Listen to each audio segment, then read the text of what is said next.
Hey guys, it's Jay, here with another review video. This episode was filled with loads of action and some very interesting statements, but before we get into it, I'd like to ask if you enjoy the video, leave a like and share it with others. Without further ado, onto the vid.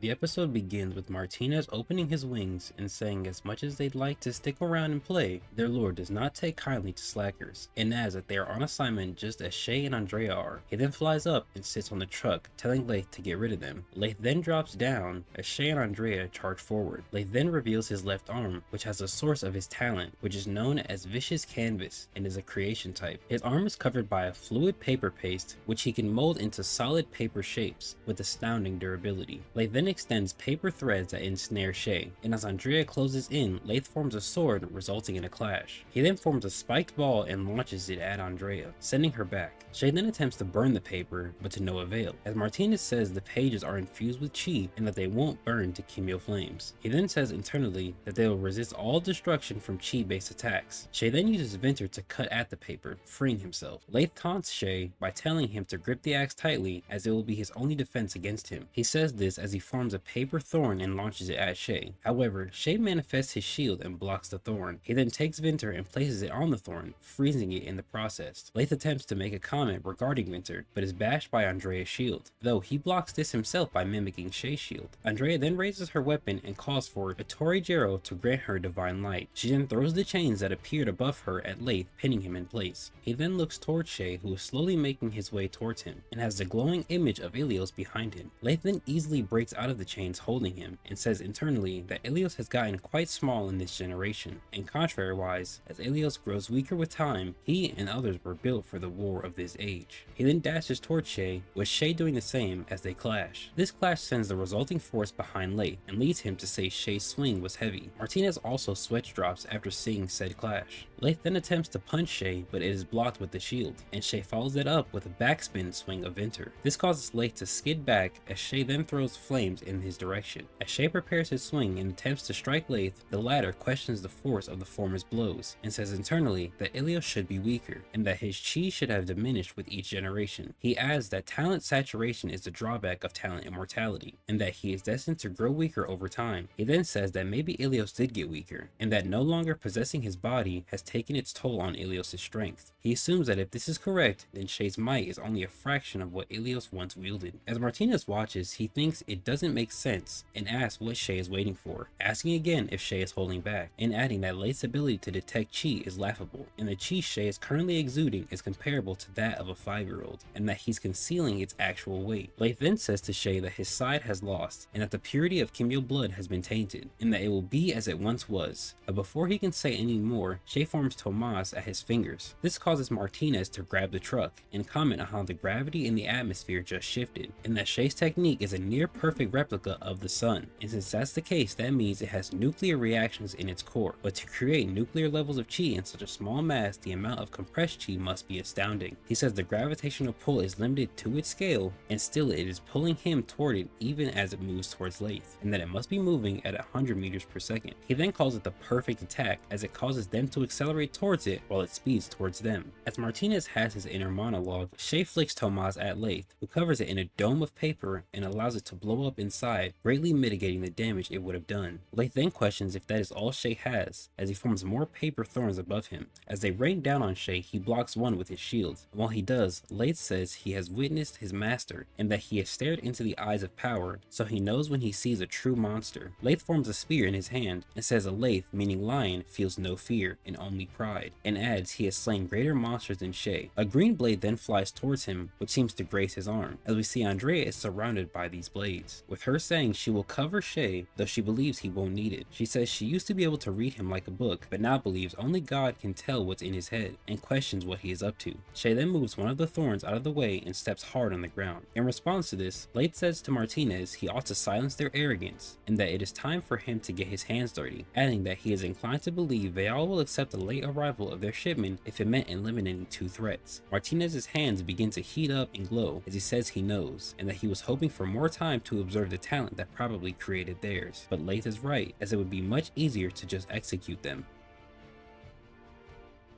Now, onto the highlights. First, let's look at Shay's strength and his overall combat prowess. While Shay is fighting, Martinez questions what Shay is waiting for and if he's holding back. He then says the current chi he is exuding is comparable to a 5-year-old. These two statements say a lot and can be seen as a direct parallel to Shay's fight with Yall. In said fight, Bjorn tells Shay that he has exerted every ounce of power he currently possesses, yet Yall hasn't even begun to challenge him. Shay fighting Laith here seems like a very similar situation to that, as like Yall, Shay is holding back considerably, with his chi being directly compared to a 5-year-old, meaning Shay is more than likely exuding less than a quarter of what he's overall capable of.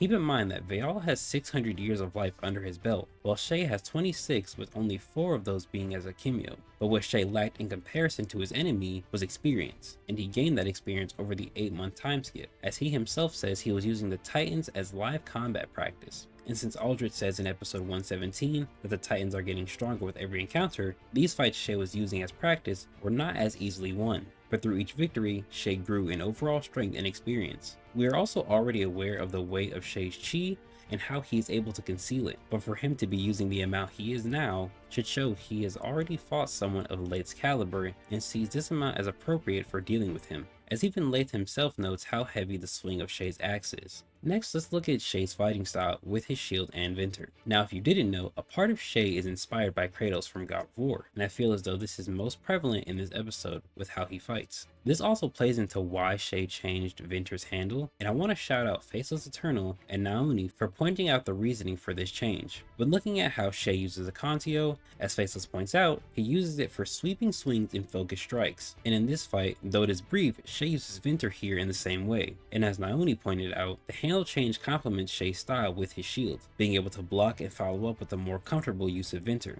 But if he kept the handle the same, he would have less reach with it, making it so he himself would have to extend his arm further to ensure a hit lands, which would naturally be less effective than what he has now. I'd also like to take a look at Tomas. Now Tomas is Shay's new signature technique that he developed last season with Bjorn, and in this episode we get more concrete information on it. As soon as Shay forms Tomas, Martinez says the gravity in the atmosphere shifted, and says it's a near perfect replica of the sun. This statement reinforces what Bjorn initially says about the first version of it in episode 79. Martinez then says that Tomas has nuclear reactions in its core. Since Tomas is essentially a replicated miniature sun, we can use the actual sun to explain what he means here. The sun itself has nuclear fusion reactions, where hydrogen atoms in the sun's core fuse together to form helium, releasing a large amount of energy in the process. This is what causes the sun and therefore Tomas to glow so intensely, and I would assume it's also the reason Tomas can explode. Martinez also says Tomas has nuclear levels of chi, which is kind of a crazy statement when coupled with the fact Shay is barely trying right now, but I think we can use said statement to sort of quantify about how much chi Shay and those on his level should have. However, I'm not really smart enough to figure that out right now, so we'll come back to that in a different video. The last thing I want to look at is how effective the technique is. Martinez says it moves at 100 meters per second, which is also 224 miles per hour, but this isn't even half of the speed of sound, which is 767 miles per hour. However, this is where the gravitational effect of Tomas comes in, as Martinez says Tomas is pulling him towards it while it's moving towards Laith, and he also regards it as the perfect attack, as it causes them to accelerate towards it while it moves towards them. Now Brent himself said in the interview with the Otaku Fix that Tomas can't be dodged,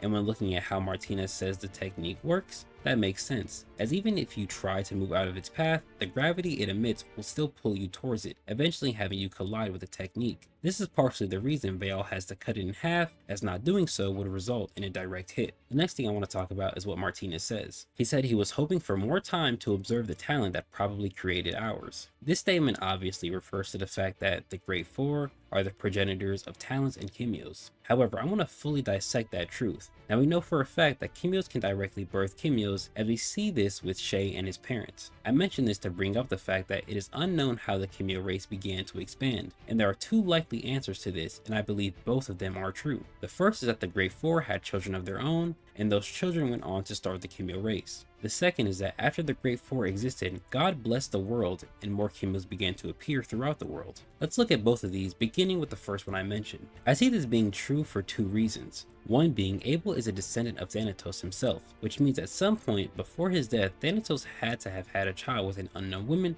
for it to lead to Abel being the last descendant. And second, Ilios himself says he can't have kids, However, that does not mean that any of his vessels wouldn't be able to have kids themselves, which we see directly is the case with Leo, as he has his son Jamie. With this thought process in mind, I believe it's possible the earliest bearers of the talent, as well as the original Great Four, when they had their bodies, had children. We know Achilles was the second user of Ilios, and likely went on to have a family that slowly started to bear Kimios. Based on the characters of the other Adamos brothers, I'd say it's a bit unlikely Okeanos had children of his own, but inversely, I see it as highly possible Kataigida went on to have children of his own. And even if you believe they didn't themselves, that wouldn't stop Kimios who bore their power after they became talents from having kids themselves. Now, in regards to the second way Kimios would have populated the world, I believe it to also be true due to some of the characteristics of some talents not directly relating to how the Great Four themselves seem to work, but also due to the amount of time that would have to pass for children of the Great Four users to actually populate 1/3 of the total population. Taking talents like Kong and Tevin's Hide Forge as examples, neither really have characteristics of the Great Four themselves,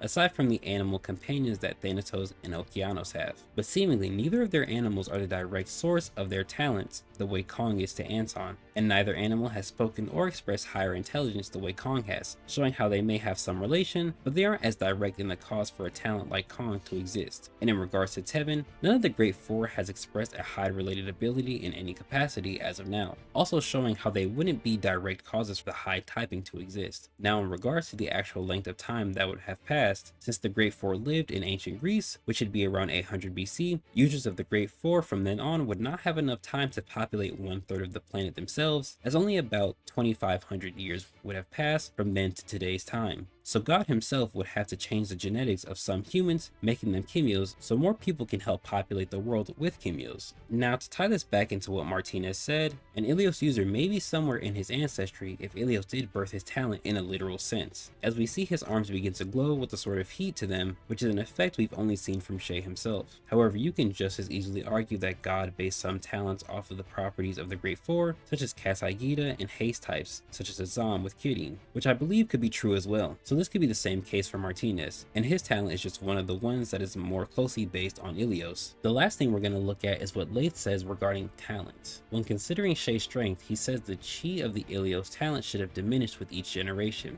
and that talent saturation is the drawback of talent immortality. Now, it's a bit unclear to me how fully true these statements are, as Laith's assumptions of Shay's strength is incorrect, as Martinez says he's holding back, but we also know Shay has the potential to surpass Ilios when he was alive due to him possessing Thanatos' body. With this, we can assume a user of Ilios at the peak of their strength could only be comparable to Ilios' former power, and Shay is a clear outlier to this, but even looking at other talents, it still seems as though these statements aren't true. We can take older talents like Hisame and Ash of the Fathers as examples. With Hisame, the narrative implies users of Hisame tend to be very strong, with Sabito reaching God tier at the age of 25, and even Mato Hagen and Tachi Baron knowing of the Snow Leopard nickname, with Mato referring to it with the term champion. It was even said in episode 113 as well that some Heart Clan members are given diplomatic immunity, and realistically this would apply to the bearer of Hisame when they reach a certain level of strength. But for this to be possible, Hisame as a talent can't diminish in chi throughout the generations, or the users would always be weaker than the ones before. Brent himself also implied during the Q&A that Yukiko can surpass her father, which again wouldn't be very possible if Hisame was now weaker. When looking at Ash of the Fathers, we see this as a talent that can never grow weaker. After Uncle Elon dies and Lewis uses the ash retrieval technique, it is then revealed that the ash that makes up Lewis's talent is made entirely from every male hemlock who is passed on. Now, it's unclear if this process adds a small bit of chi to the talent every time it is done, but even if it doesn't, the sheer amount of ash that encompasses the talent is what allows Lewis to create massive ash hydras, or cover a bomb comparable to 3 nukes in layers of ash. The fact that ash is added to the overall talent the moment a male hemlock dies directly contradicts what Laith says, as this talent should never get any weaker through the generations, and on the contrary, should only get stronger and more vast in its use.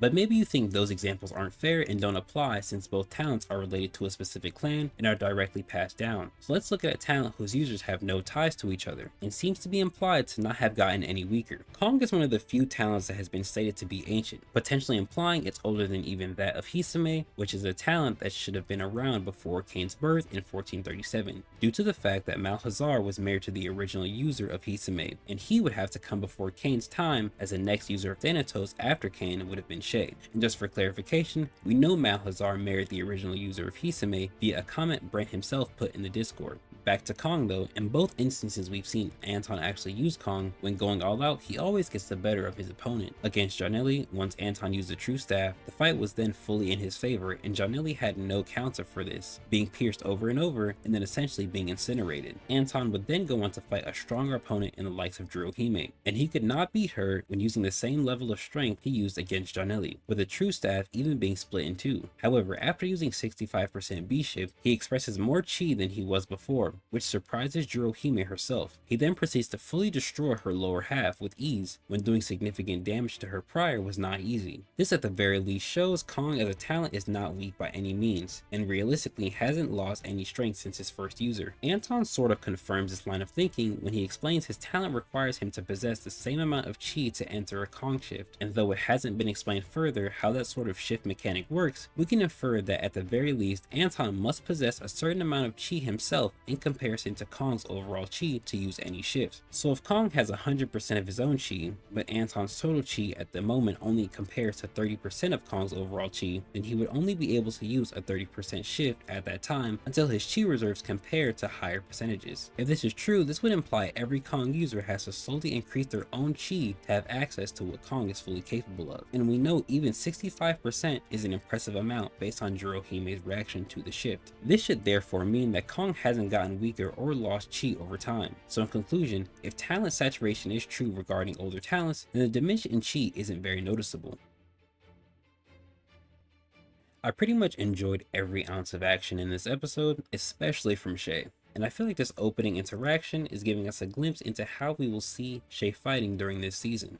I'd say for now, Laith is on my list of characters that I don't really like. Design wise, his fit sucks, aside from the Elder's Mantle, and his arm is kinda ugly, though his talent itself is pretty unique and versatile. I also didn't mention this in the highlights, but the final panel of the episode bears a striking resemblance to that of Leo and a younger Rokash, which is potentially a reference to said scene considering who they are fighting and who they are working for. But anyway, that's the video guys. Let me know what your favorite part of the chapter was in the comments below, as well as how you feel about the things I mentioned in the highlights section. Don't forget to read the actual episode for yourself, and be sure to like it as well. And I will see y'all in the next one.